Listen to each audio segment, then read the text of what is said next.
Welcome to our channel. Today we how to backup with Mixpanel data exports for product UI metrics step by step clearly. Open Mixpanel and log in to your account. Navigate to the main dashboard. Identify the project for which you want to backup data. Click on the Data Management section in the sidebar. Select Data Exports from the options presented. Choose the type of data you wish to export, such as events or user profiles. Specify the date range for the data export. Adjust any filters if needed, to narrow down the metrics you're interested in. Click on the Export button to initiate the export process.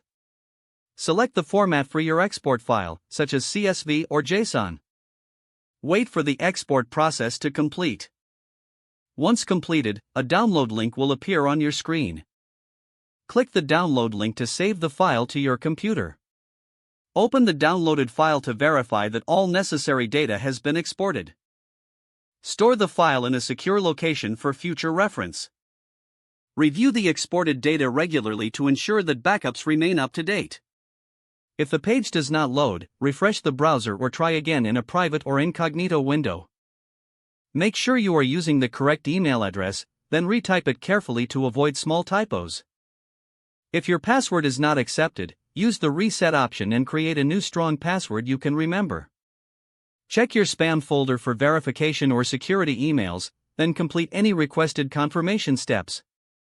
Enable two-factor authentication if available to improve account security and reduce unauthorized access risk. After signing in, review your profile details so your contact information and settings are accurate and current. If you see an error message, note it down and try again after restarting your device and internet connection. Log out when you finish, especially on shared devices, to keep your account and payment information secure. If the page does not load, refresh the browser or try again in a private or incognito window. Make sure you are using the correct email address, then retype it carefully to avoid small typos. If your password is not accepted, use the reset option and create a new strong password you can remember. Check your spam folder for verification or security emails, then complete any requested confirmation steps. Don't forget to like this video and subscribe to our channel for more step-by-step tech guides.